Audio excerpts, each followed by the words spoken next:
عقاب جو ہے کئی کلومیٹرز اوپر سے اپنا شکار نیچے دیکھ لیتا ہے، اور آپ دیکھیں پانی کے اندر سے مچھلی شکار کرتا ہے وہ، حالانکہ آپ کو پتا ہے کہ پانی کے اندر جب لائٹ انٹر ہوتی ہے اس کا اینگل بدل جاتا ہے، ایگزیکٹلی مچھلی اس جگہ پہ نہیں ہوتی جہاں باہر سے آپ کو نظر آ رہی ہوتی ہے، لیکن اسے اللہ نے یہ سکھا دیا ہے کہ وہ اس ایرر کو بھی بیچ میں کاؤنٹ کر کے پکڑ کے تو اٹھاتا ہے۔ میں نے نہیں دیکھا کبھی عقاب جو ہے وہ ڈبکی لگا رہا اور وہ خالی پنجوں باہر نکلے، ہم تو ہزاروں دفعہ بھی لگائیں تو نہیں، جال کے بغیر نہیں پکڑ سکتے،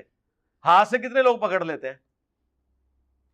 کنڈی میں کتنی دفعہ مچھلی آتی ہے، ایون جو پرانے زمانے میں بھی وہ جو شکار کرتے تھے وہ بیچارے کئی بار تھرو پھینکتے تھے تو ایک آدھ مچھلی کو لگتا تھا، لیکن آپ عقاب کو دیکھیں وہ جتنی دفعہ ڈبکی مارتا ہے تو لے کے اٹھتا ہے کوئی مچھلی اتنی بڑی بڑی۔